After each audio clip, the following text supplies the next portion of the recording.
తరువాతి రాశి ధనుర్రాశి. ధనుర్రాశి వారికి డిసెంబర్ నెలలో ఏ విధంగా ఉందో గురువుగారి ద్వారా తెలుసుకుందాం. 2024 డిసెంబర్ నెల 9వ రాశి ధనుస్సు రాశి.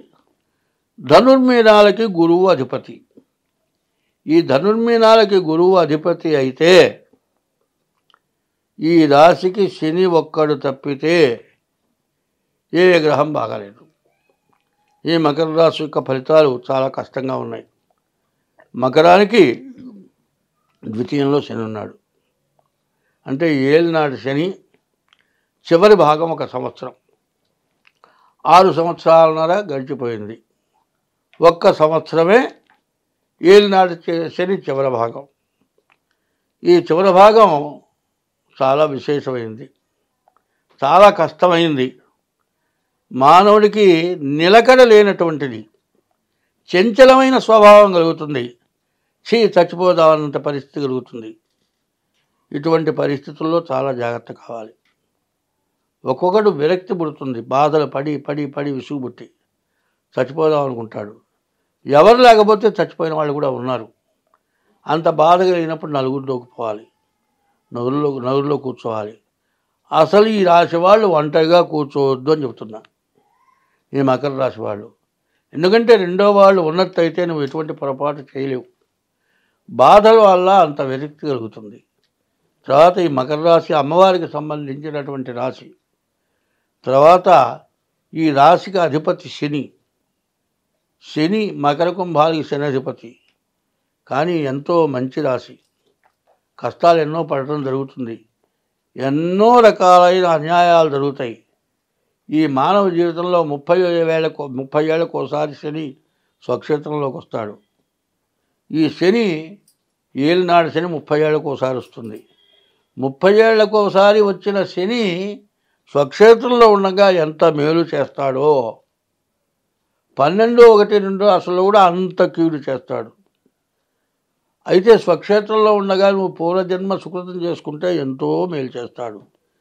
అదే నువ్వు ఎంత మంచి చేసినా కూడా నువ్వు చేసిన కొద్ది పాపమైనా సరే అది పెరిగిపోవాలి అంటే ఏలినాడు శనిలోనే నువ్వు జాగ్రత్త పడకపోతే నీకు అంత అపకారం జరుగుతుంది.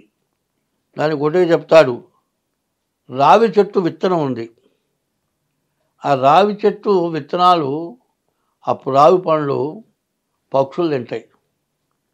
తిని ఆ చెట్ట మించి ఆ మల విసర్జన చేస్తాయి. ఆ మల విసర్జన అవుతుంది, ఒక గోడ మీద పడుతుందండి. అక్కడ మట్టి అంటూ ఉండదు, సిమెంటే ఉంటుంది. ఆ విత్తనం మొక్క మొలుస్తుంది.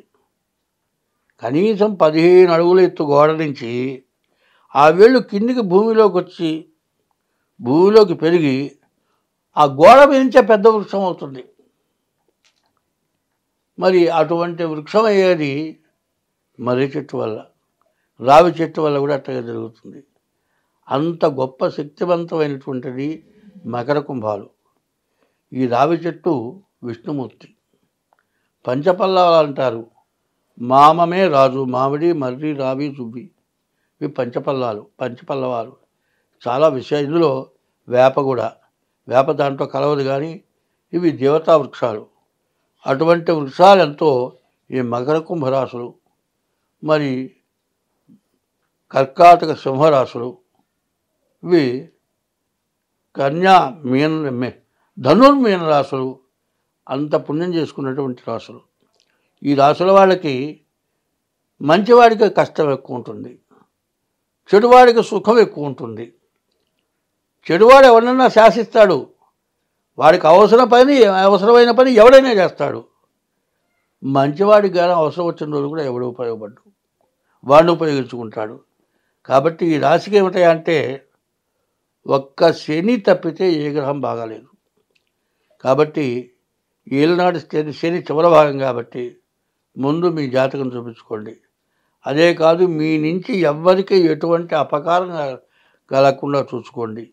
ఎవరికైనా చేతనైన మంచి చేయండి. ఇది కాకుండా చేతనైతే అన్నదానం చేయండి.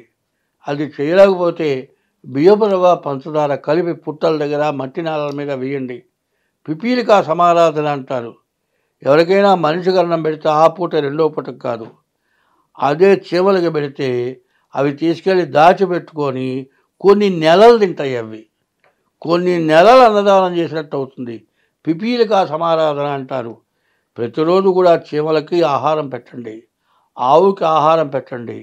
మారేడాకుతో శివుణ్ణి పూజించండి, మారేడు దళాలతో గరికతో గణపతిని పూజించండి. రోజు ఉదయం, మధ్యాహ్నం, సాయంత్రం సూర్య నమస్కారం చేయండి. ఇటువంటివి ఎన్ని బాధలున్నా పోతాయి. చేతనైతే జాతకం చూపించుకోండి. నేను కొంతమంది శక్తి లేని వాళ్ళకి నేను అవకాశం వస్తే తగ్గించి కూడా చెబుతున్నా. అందరికీ తగ్గిస్తే జరగదు. కాబట్టి ముందు కనీసం దాని జాతకం చెప్పాలంటే చాలా కృషి చేయాలి. ఆ కృషికి తగ్గట్టుగా చెప్పాలి జాతకం. ఆ కృషికి తగినటువంటి విలువ ఇస్తేనే మీకు ఫలితం దక్కుతుంది, మాకు భుక్తి జరుగుతుంది. కాబట్టి చాలామంది జాతకం చెప్పించుకో అంటున్నారు, కానీ జాతకం చెప్పించుకోమంటారు, పని చేసుకో బతకమంటారు, కానీ డబ్బులు లేకుండా ఏమైనా చెబుతారా? ధనమూలం ఇదం జగత్తు. కాబట్టి ఈ రాశి వాళ్ళు ఏలినాడు శని చివరి భాగం కాబట్టి ముందు మీ జాతకం చూపించుకోవటం, దైవారాధన చేయటం, తల్లిదండ్రుల్ని పూజించడం, వాళ్ళని సుఖపెట్టడం, భార్యను సుఖపెట్టడం, మంచిగా బతకటం. ఎన్ని వేల మంచి పనులు చేసినా ఒక్క చెడు పని చేయకుండా ఉంటే ఈ రాశి వాళ్ళు ఎంతో సుఖంగా, ఆనందంగా వాళ్ళ కుటుంబం వృద్ధి పొందుతారు. స్వస్తి. ధన్యవాదాలు గురుగారు.